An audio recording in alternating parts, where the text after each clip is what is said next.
Hello， 欢迎来到 Go Go Go 哈发，我是怡姐，我是敏华。怡姐，我觉得我最近真的是肩颈酸痛到不行哎。你就是标准的低头族啊，一天到晚就是低着头玩手机、滑手机、玩这个速记。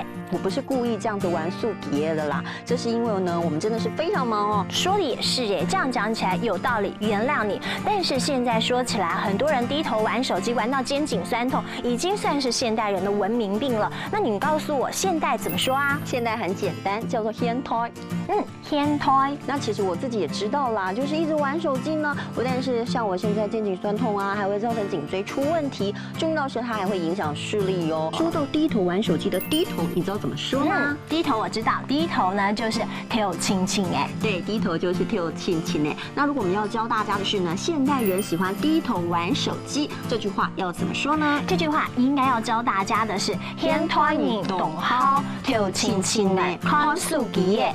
hand toy 动好跳亲亲哎，看手机哎。今天Go Go Go哈发要告诉大家，怎么样能够在看手机之余保护眼睛。走到哪里都可以看到呢 ，hand toy 哦，几乎是人手一只速记耶。最重要的是呢，跳亲亲呢哦，这很容易让颈椎出现问题哦，所以最好还是戒掉当低头族。志祥，你们要不要喝点水？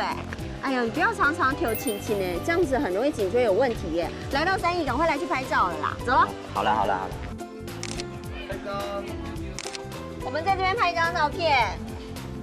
你认真一点，你不要再玩速记了。你沿途拍照都在玩速记。其实你这样非常不好哦，你这样头轻轻的呀，很容易造成肩颈的问题哦。而且呢，还会让颈椎啊或者是肩膀啊很僵硬，这对身体是非常不好的。好了，不然把它收起来好了。赶快收起来，我们才能好好的拍张照吧。是开玩笑，这真的不是开玩笑的，但这是真的。所以为了健康呢，真的不要低头玩手机。赶快来帮大家复习今天的客家话吧。好，那手机怎么说呢？手机叫做速记耶，速记就是手机。那低头要怎么讲呢？跳亲亲哎，跳亲亲呢就是低头了。那如果说呢，现代人喜欢滑手机，现代要怎么说呢？现代呢要说是 hand toy。那如果要教大家的是，现代人喜欢低头玩手机，这句话要怎么讲呢？这句话应该要教给大家的是 hand toy 动好跳亲亲哎，看速记耶 hand toy 动好跳亲亲哎，看速记耶。